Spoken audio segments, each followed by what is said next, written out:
ये वर्ष के शुरुआत में किसी भी सरकार की उपलब्धियों और भावी योजनाओं का एक दस्तावेज होता है राज्यपाल जी का अभिभाषण। उत्तर प्रदेश की माननीय राज्यपाल यहाँ पर पूर्व निर्धारित कार्यक्रम के अनुसार आई थी और कार्यक्रम के बारे में ऐसा नहीं कि अचानक कार्यक्रम थोपा गया हो। दलीय नेताओं की बैठक में भी और कार्य मंत्रणा समिति में भी इस बात पर चर्चा होती है कि आगे का हमारा बिजनेस क्या होगा। उस सब के बावजूद संवेद सदन में माननीय राज्यपाल जी के अभिभाषण के दौरान मुख्य विपक्षी दल का जो आचरण था वह न केवल प्रदेश की संवैधानिक प्रमुख का अपमान था बल्कि मातृशक्ति का भी एक अपमान था। आप अभी सनातन की बात कर रहे थे। सनातन धर्म के जो सबसे बड़े व्याख्याकार हैं वह महर्षि वेद व्यास हैं। वेदों की परंपरा को जिन्होंने लिपिबद्ध करके आने वाली पीढ़ी के लिए दिया,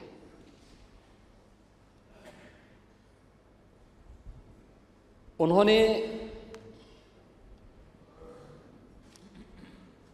मातृशक्ति की उपमा किस रूप में की है। मैं पांडे जी आपके सामने इसलिए कह रहा हूं, आप एक श्रेष्ठ कुल में पैदा हुए हैं, ब्राह्मण हैं, वयोवृद्ध हैं। इस पूरे सदन में जो सबसे वरिष्ठतम सदस्यों में हैं, उम्र में भी अनुभव में भी, उनमें से आप हैं, इसलिए आपका हम सम्मान करते हैं और इसलिए आप जो बात बोलते हैं वो व्यवहारिक बात बोलते हैं। आपकी जो बात थी वो किसी को बुरा भी नहीं लगती है। अलग विषय है कि आपका और संजय निषाद में इस समय क्यों किस बात को लेकर रंजिश चल रही है।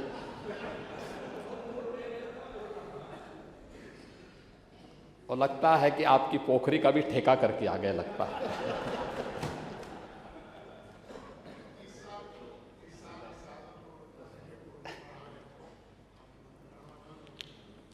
लेकिन महर्षि वेदव्यास ने कहा था, उनका कालखंड आज से 5000 वर्ष पहले था और सचमुच जब 5000 वर्ष पहले की हम बात कर रहे हैं, यानी तब भारत में दुनिया की एक विकसित सभ्यता थी। यानी आज की दुनिया जब सभ्यता की बात कर रही है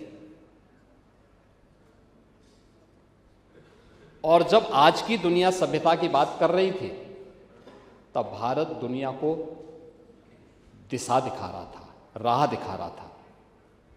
और 5000 वर्ष पहले महर्षि वेदव्यास ने कहा था कि नास्ति मातृ समा छाया, नास्ति मातृ समा गति, नास्ति मातृ समम त्राण, नास्ति मातृ समा प्रिया। यानी मां के समान कोई छाया नहीं, मां के समान कोई सहारा नहीं, मां के समान कोई रक्षक नहीं और मां के समान कोई प्रिय भी नहीं। हमारी भारत की सनातन धर्म की परंपरा में माँ की उम्र के या अपने से बड़ी उम्र की हर महिला को मातृ के समान सम्मान देने का विधान है।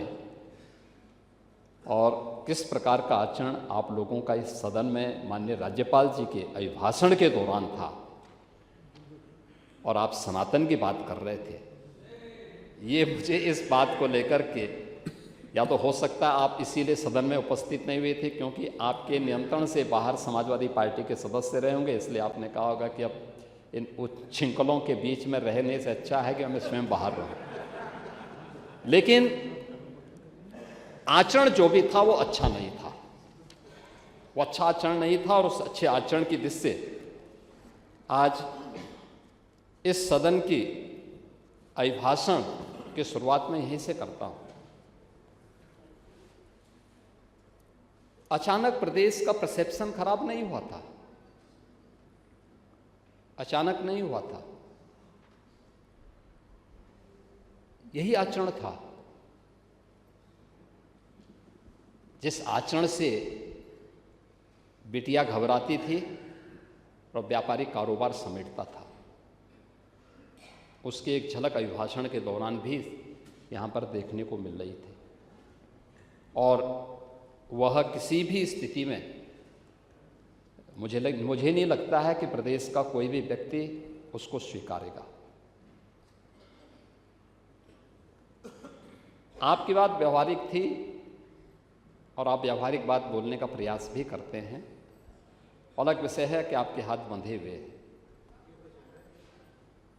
लेकिन आपकी बातों को सुनकर के मुझे ये चीज़ें लग रही थी। मैं आपकी सभी बातों का जवाब भी दूंगा।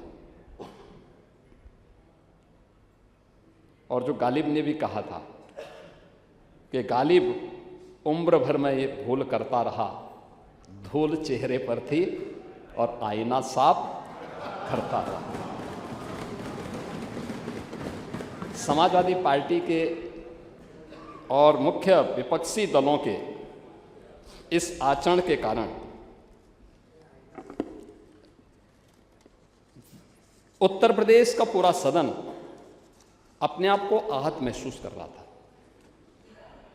आहत इसलिए महसूस कर रहा था क्योंकि यह अच्छी बात है कि पिछले 9 वर्षों के दौरान बहुत कम समय ऐसा था कि जब सदन की कार्रवाई बाधित हुई। ज़्यादातर समय में लोगों ने रुचि ली है और अपनी बात को प्रभावी ढंग से सदन में रखा है, और मंत्रियों ने उसका जवाब दिया है, अन्यथा उसका संज्ञान जरूर लिया है। विकास के मुद्दे हों, सुरक्षा के मुद्दे हों, वेलफेयर के मुद्दे हों, ये बिना भेदभाव के सरकार ने समाज के प्रत्येक तबके के लिए दिया। महामहिम राज्यपाल ने जो अपनी बातें इसमें रखी थी,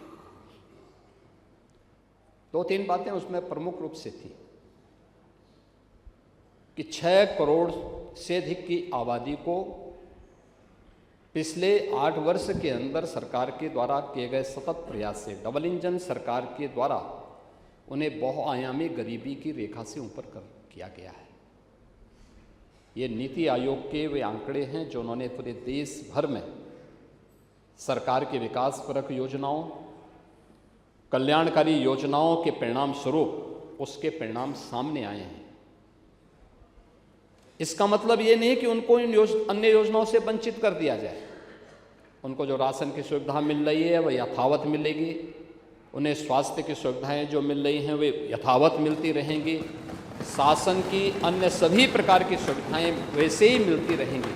लेकिन सरकार के जो प्रोग्राम हैं उन प्रोग्राम का असर कैसे पड़ा है वह उनके स्वावलंबन के लिए, उनकी आत्मनिर्भरता के लिए और उनके जीवन में खुशहाली का वह कारण बने, इस दृष्टि से वह योजना किस रूप में आज अपना असर दिखा रही है। एक एक योजना, वह हर घर शौचालय की बात हो, हर घर जल की बात हो, हर घर हर उस गरीब परिवार को छत देकर के एक एक पीएम आवास उपलब्ध करवाने का कार्य हो, या आयुष्मान भारत के माध्यम से 5 लाख रुपए की स्वास्थ्य बीमा का कवर हो, या फ्री में राशन की सुविधा उपलब्ध करवाने का कार्य हो, या 1 करोड़ 6 लाख उन परिवारों को जो निराश्रित महिलाएं हैं, वृद्धजन हैं, दिव्यांगजन हैं, उनको 12,000 रुपये की सालाना पेंशन की सुविधा उपलब्ध करवाने का कार्य हो।